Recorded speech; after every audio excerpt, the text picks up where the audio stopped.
27 ஆண்டுகளுக்கு பிறகு தலைநகர் டெல்லியை கைப்பற்றியது பாரதிய ஜனதா. மொத்தமுள்ள 70 இடங்களில் 48 இடங்களில் வெற்றி பெற்று பெரும்பான்மையுடன் ஆட்சி அமைக்கிறது.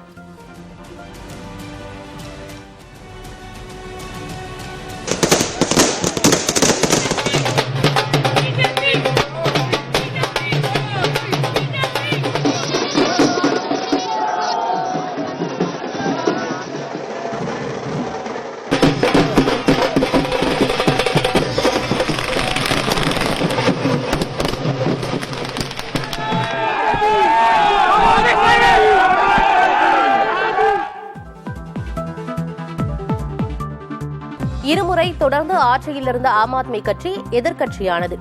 வெறும் 22 இடங்களில் மட்டுமே வெற்றி.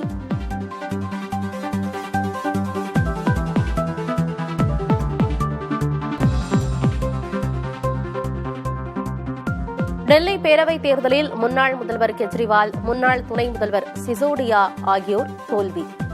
கல்காஜி தொகுதியில் முதல்வர் அதிஷி வெற்றி பெற்றார்.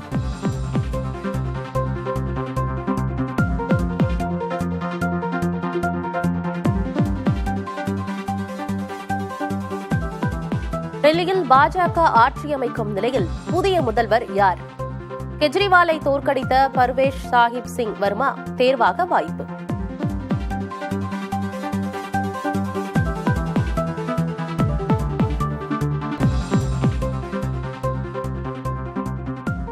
பரபரப்பாக பேசி விமர்சனத்திற்கு ஆளான பாஜகவின் ரமேஷ் பிதூரி முதலமைச்சர் அதிஷியிடம் தோல்வி. 3521 வாக்குகள் வித்தியாசத்தில் வெற்றி பெற்றார் அதிஷி.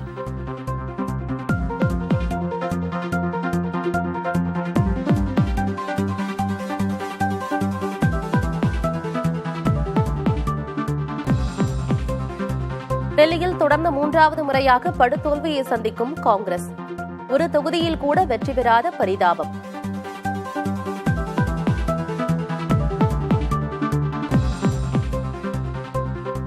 டெல்லி தேர்தலில் மக்கள் கொடுத்த தீர்ப்பை மனதார ஏற்கிறோம். ஆம் ஆத்மி ஒருங்கிணைப்பாளர் அரவிந்த் கெஜ்ரிவால் பேட்டி. स्वीकार करते हैं जनता का जो भी निर्णय है, जनता का जो भी फैसला है, उसे हम पूरी विनम्रता के साथ स्वीकार करते हैं. जनता का निर्णय सर माथे पर. मैं भारतीय जनता पार्टी को इस जीत के लिए बहुत बहुत बधाई देता हूं और मैं उम्मीद करता हूं कि जिस उम्मीद के साथ और जिस आशा के साथ लोगों ने उनको बहुमत दिया है. டெல்லி மக்கள் மாற்றத்திற்காக வாக்களித்துள்ளனர் என காங்கிரஸ் பொதுச் செயலாளர் பிரியங்கா காந்தி கருத்து. இன்னும் கடினமாக உழைக்க வேண்டும் என தொண்டர்களுக்கு அறிவுறுத்தல்.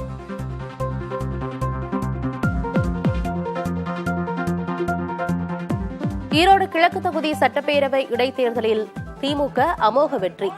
90,629 வாக்குகள் வித்தியாசத்தில் நாம் தமிழர் வேட்பாளரை வீழ்த்தினார் சந்திரகுமார்.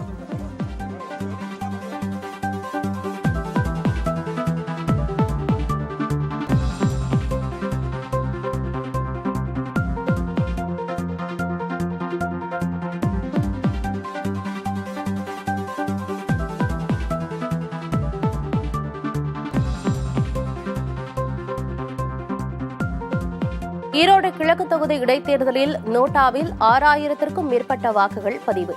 23,810 வாக்குகளை பெற்று டெபாசிட் இழந்தார் நாம் தமிழர் கட்சியின் வேட்பாளர் சீதாலட்சுமி.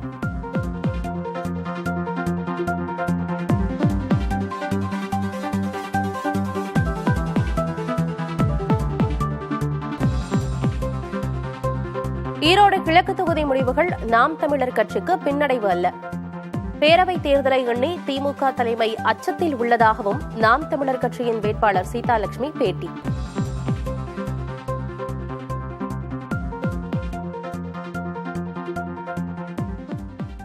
பணத்துக்காக விலை போகாமல் சிந்திச்சு இந்த மண்ணில் ஒரு மாற்றம் வர வேண்டும். அது நாம் தமிழரால மட்டும்தான் முடியும்னு 6014 வாக்குகள் போட்டிருக்காங்க. 5வது சுற்றில 1654 வாக்குகள். இப்ப 6வது சுற்று எண்ணிக்கொண்டிருக்காங்க. இது பின்னடைவே கிடையாதுங்க. மக்களிடத்துல வெற்றி தான் நாம் தமிழர் கிடைச்சிருக்கு நான் உறுதியா சொல்வேன்.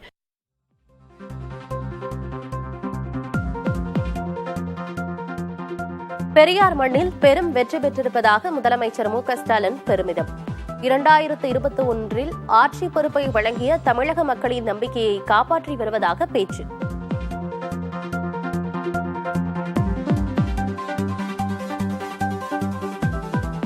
டெல்லி தேர்தல் முடிவுகளை இந்தியா கூட்டணியில் உள்ள கட்சிகள் ஒரு படிப்பினையாக பார்க்க வேண்டும்.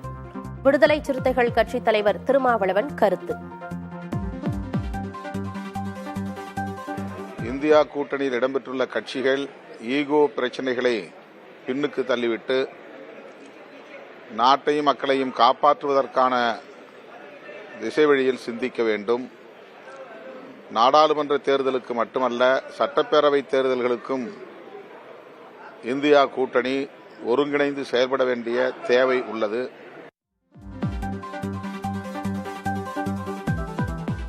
டெல்லி சட்டமன்ற தேர்தல் வெற்றியை அடுத்து பாஜக தலைமை அலுவலகம் வந்த பிரதமர் மோடிக்கு உற்சாக வரவேற்பு. டெல்லி மக்கள் வளர்ச்சிக்காக வாக்களித்துள்ளதாக பிரதமர் பெருமிதம்.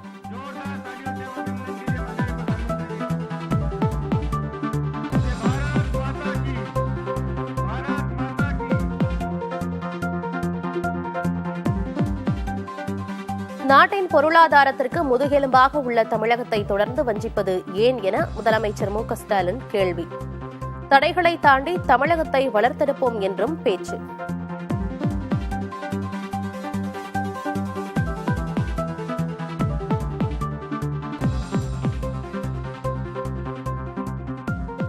டெல்லி சட்டமன்ற தேர்தலில் இந்தியா கூட்டணிக்கு மக்கள் சம்மட்டியடி கொடுத்துள்ளனர்.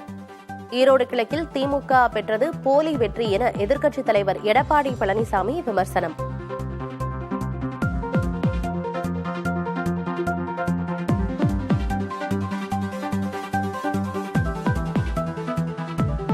வேலூர் அருகே ஓடும் ரயிலில் பாலியல் துன்புறுத்தலுக்கு ஆளான கர்ப்பிணியின் குழந்தை உயிரிழப்பு.